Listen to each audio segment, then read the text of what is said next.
Oke.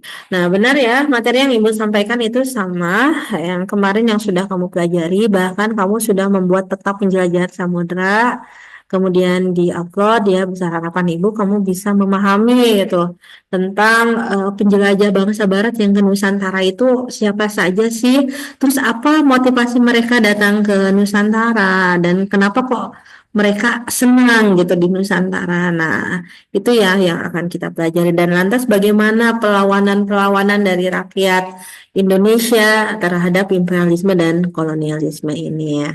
Nah, untuk materinya sebenarnya sudah Ibu upload ya di LMS yaitu berupa PowerPoint yang kemarin pun sudah Ibu jelaskan ya saat pembelajaran di kelas. Nah, nanti Ibu pun akan memberikan soal latihan ya teman-teman di LMS eh, akan Ibu pindahkan ke asesmen dan penugasan. Jadi nanti kamu bisa mengerjakan gitu, mengerjakan di rumah ya. Nanti kalau memang masih ada waktu, Ibu akan juga bantu untuk menjawabnya. Nah, izin sebelum itu Ibu akan share screen terlebih dahulu, yaitu PowerPoint tentang materi penjelajahan samudra. Sebentar ya, Nak.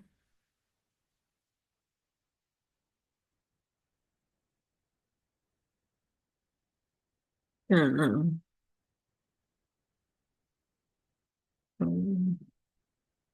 ya.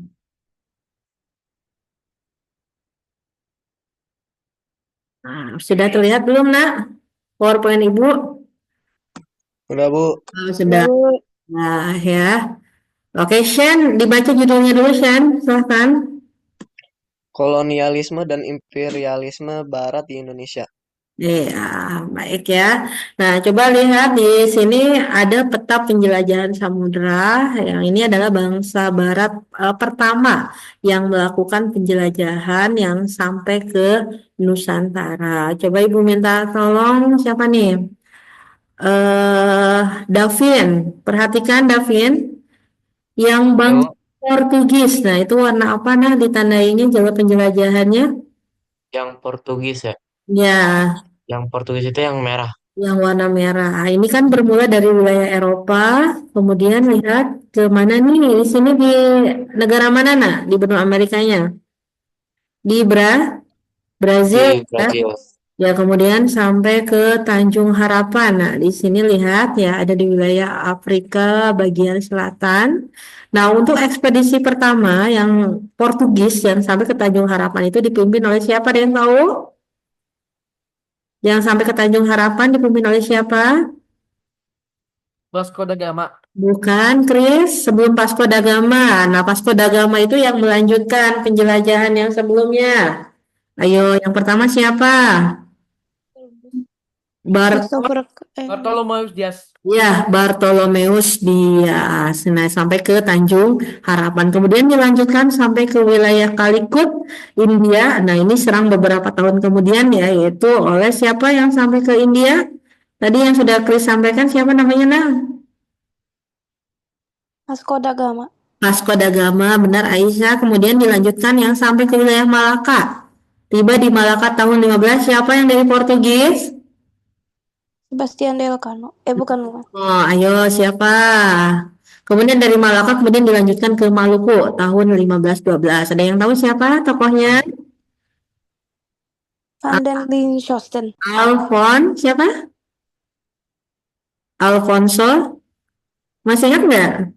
Alfonso de Albuquerque. Iya, Alfonso de Albuquerque. Nah, itu adalah tokohnya ya, tokoh Portugis yang memimpin armada laut pertama yang sampai ke wilayah Nusantara. Nah, berarti lihat ya, untuk jalur bangsa Portugis itu ke arah timur. Nah, ini berdasarkan perjanjian apa, nak? Masih ingat? Tordo?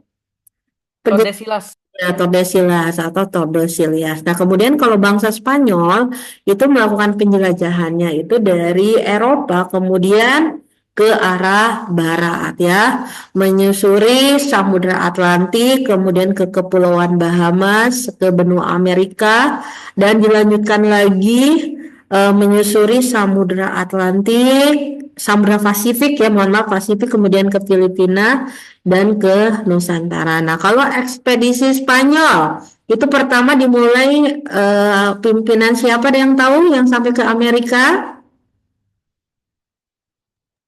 Columbus, Columbus. Ya, Christopher siapa nah yang sampai ke Amerika? Christopher Columbus ya.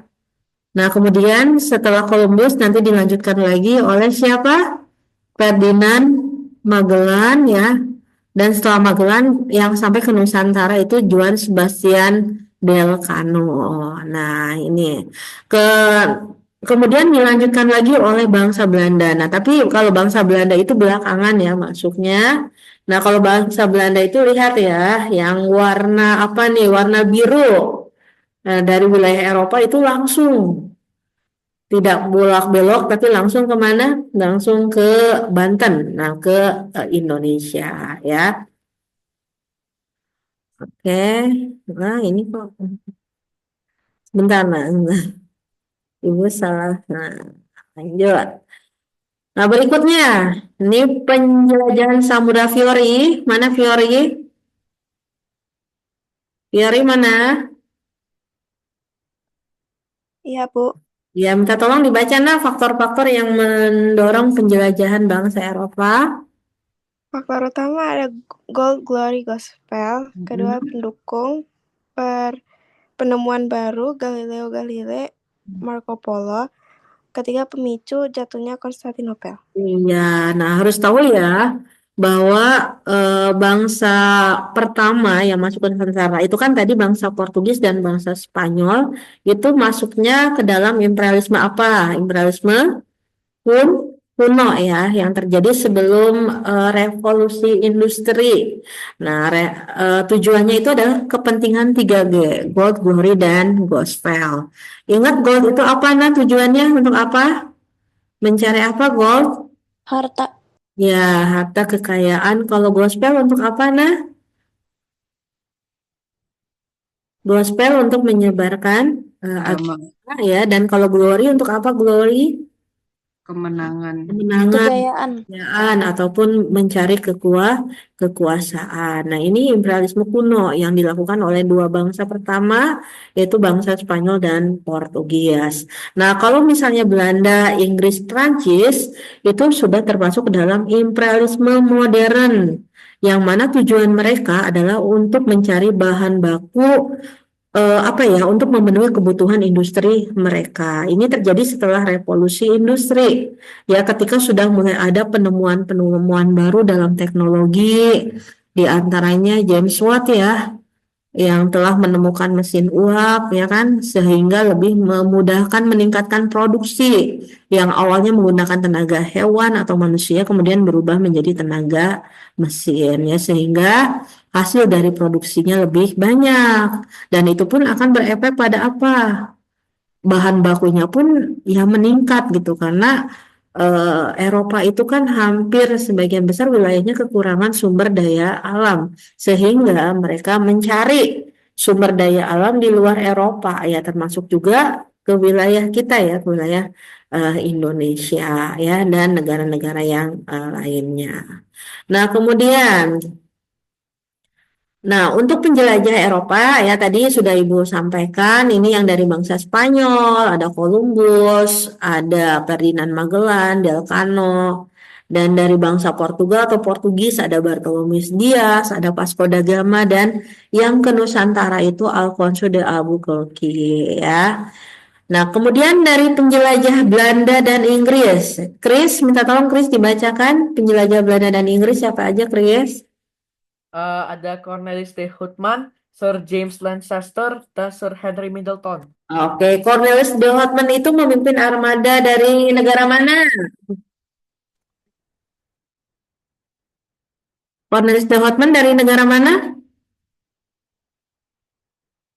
Dari Belanda ya, yang sampai ke wilayah Banten.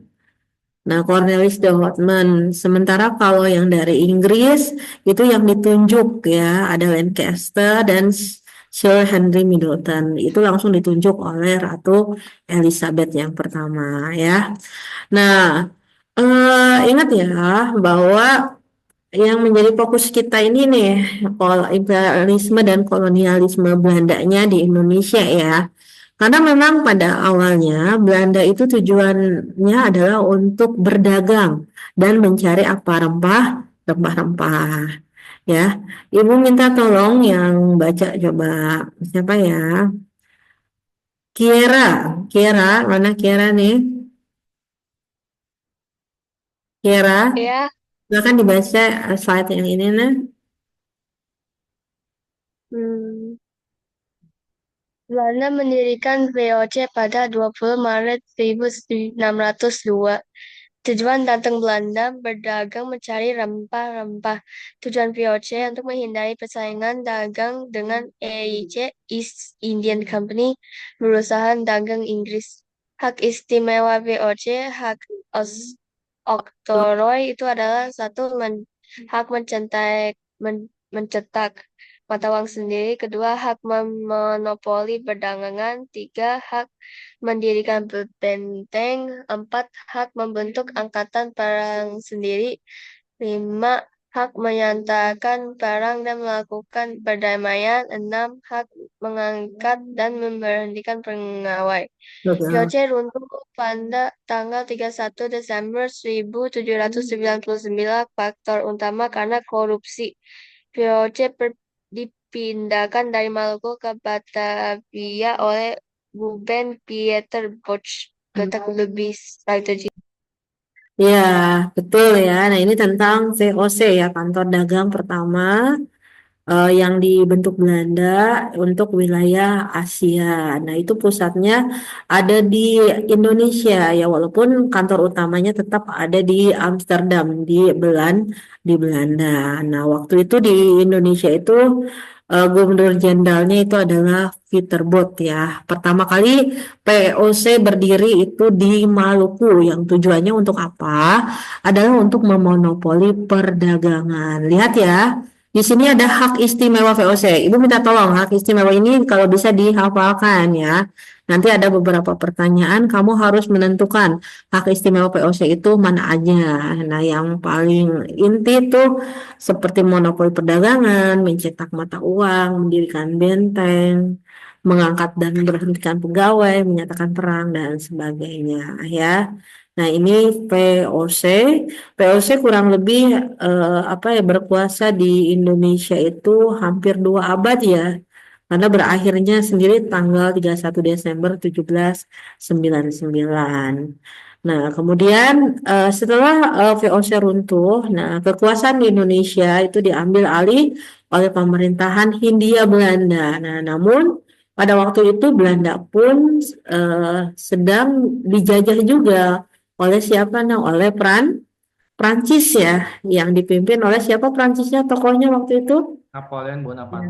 Napoleon Bonaparte. Nah, sehingga menyebut wilayah Belanda dan jajahannya termasuk Indonesia itu sebagai Republik apa nah? Republik Batak. Nah, tujuannya eh, memang adalah untuk mempertahankan Pulau Jawa dari serangan Inggris dan kemudian Napoleon yaitu mengutus Louis Napoleon dan Louis Napoleon pun mengutus tokoh Hindia Belanda di Indonesia siapa tokohnya itu Herman Willem Daendels ya yang berkuasa dari tahun 1808 sampai 1811.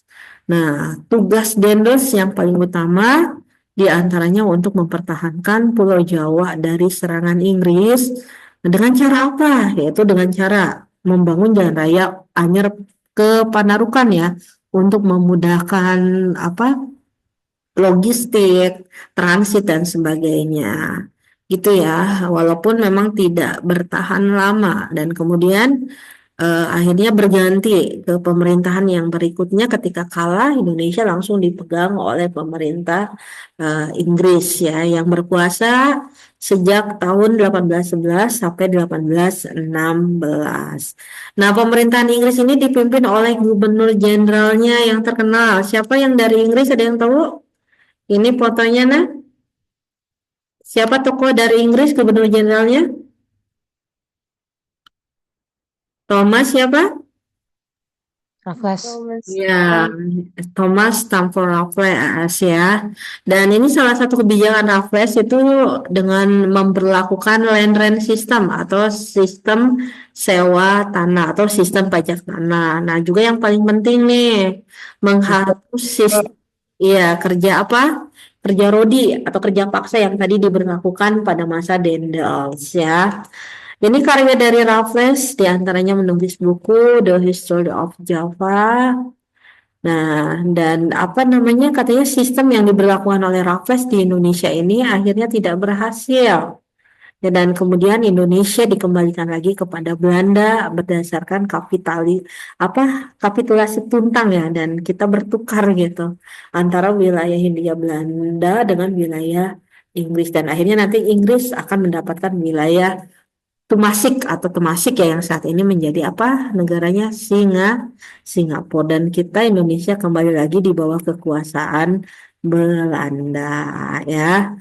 Nah, pada Bu, masa tadi Singapura dulu namanya apa, Bu? Sorry, Bu. Temasik. Tumasik ya, Bu? Iya, Bukan Temasik. lewat lagi. Oke. Dulunya Temasik namanya ya, Ya, Singapura. Bu. Kasih, Bu. Iya. Kalau misalnya ini Bu, Siapa nak? Siapa tadi kalau misalnya apa? Siti. Halo, halo. Siapa nih? Oni tadi, Bu. Oh iya gitu. Lanjut ya teman-teman, mohon izin. Nah, Belanda nanti berkuasa kembali ya. Nah, ini yang lebih bisa dikatakan lebih kejam gitu, dan waktunya juga lebih lama dari 1830 sampai 1870, yaitu di bawah kekuasaan siapa? Van den Bosch ya, yang memberlakukan sistem Kulturstelsel atau sistem tanam paksa di Indonesia. Di sini rakyat dipaksa ya untuk menanam tanaman yang laku di pasaran internasional. Nah, tujuannya untuk apa? Kenapa Van den Bosch memberlakukan kebijakan ini? Tidak lain adalah untuk mengisi kekosongan yang khas Belanda yang telah habis akibat perang ya, terutama perang Jawa. Nah, ya di sini kewajibannya menyerahkan hasil panen dan menanam tanaman yang laku di pasar internasional. Dan akibatnya dari sistem tanam paksa ini ya rakyat menderita ya kurang lebih selama 40 tahun, yang akhirnya kebijakan ini banyak menuai kritik ya dari rakyat, termasuk dari kalangan Belanda sendiri ya, yaitu siapa? Douwes Dekker atau Multatuli yang telah menulis buku yang berjudul Max Havelaar. Nah, di sini merupakan kritikan akan kebijakan tanam paksa yang ada di Indonesia. Juga tokoh dari kita diantaranya Ki Hajar Dewantara atau Suwardi Suryaningrat ya. Melalui artikelnya dia menyindir Belanda, di mana rakyat kita sengsara sementara di negara Belanda itu ya poya-poya gitu. Jadi berbanding terbalik gitu ya. Nah, ini kemudian ya sehingga dari sini muncullah ya salah satu tokoh yang bernama Theodor Van de Penter, itu memiliki ide. Idenya ini dinamakan dengan trilogi Van de Penter yang kemudian dikenal dengan politik etis ya. Yang isinya ada 3 politik etis ini. Politik etis itu tidak lain adalah politik balas budi ya. Saatnya lah ya bangsa Belanda itu membalas budi rakyat Indonesia gitu, dengan cara apa? Yaitu dengan bicara diberikannya edukasi, pendidikan, irigasi, emigrasi. Walaupun pada awalnya kebijakan ini sebenarnya untuk kepentingan siapa? Kepentingan Belanda ya, namun ada hikmahnya. Misalnya dari edukasi ini melahirkan golongan yang terpelajar, kemudian dari irigasi itu menghasilkan apa namanya? Sarana atau fasilitas yang lebih baik ya untuk pertanian di Indonesia, dan kemudian adanya emigrasi atau adanya perpindahan penduduk, sehingga masyarakat tidak hanya terkonsentrasi di Jawa ya, bisa juga menyebar ke wilayah yang lain. Nah, ini nanti perlawanan muncul juga ya di berbagai daerah kepada Belanda, mulai dari wilayah Maluku ya, misalnya Thomas Matulesi ya, atau yang dikenal dengan siapa nak? Kapiten Patih Mura ya, yang melawan kekuasaan Portugis ya. Kemudian di wilayah Sumatera Barat ada Tuanku Imam Bonjol ya. Kemudian ada Sultan Agung Hanyokrokusumo yang pernah melakukan penyerangan POC di Batavia ya selama 2 kali. Kemudian ada tokoh dari Aceh namanya Cut Nyakdin, ada Pangeran Diponegoro ya, ada R.A. Kartini, Sisingamangaraja, Teku Umar, dan Sultan Hasanuddin di wilayah Gua Talo atau di wilayah Makassar. Ini mungkin ya yang dapat Ibu sampaikan ya teman-teman karena keterbatasan waktu. Nah untuk latihannya nanti Ibu akan cantumkan di LMS ya. Nanti kamu bisa akses dan isi langsung. Nanti Ibu akan berikan kesempatan kepada kamu untuk beberapa kali retake gitu ya, agar kamu bisa mencoba sampai kamu paham betul dengan materi yang telah Ibu sampaikan. Itu saja mungkin ya dari Ibu Ais. Sebelum Ibu akhiri, adakah yang ingin bertanya? Bu, itu yang apa namanya yang tadi Bu, kan kita nanti coba di LMS ya Bu. Ya, Itu benar. nanti langsung kelihatan poinnya Bu. Iya, Kita nanti salah di mana? keluarkan nilainya ya, biar kamu terpacu untuk mengerjakan. Oke Bu, Oke, makasih. sama-sama. Ada lagi teman-teman? Udah kali ya, kalau nggak ada, Bu Is akhiri. Dan jangan lupa isi ininya ya, Ibu, absennya. Bentar, Ibu, nanti open class ditaruh di mana, Bu? di LMS ya. Oke, makasih, Bu. Iya, sama-sama. Nah, mudah-mudahan kalian semua berhasil mengerjakan tesnya, mendapatkan hasil yang maksimal. Amin. Allah ya Robbal Amin. Itu saja dari Bu Ais. Kurang lebihnya mohon maaf. Wabillahi taufiq wal hidayah. Wassalamualaikum warahmatullahi wabarakatuh.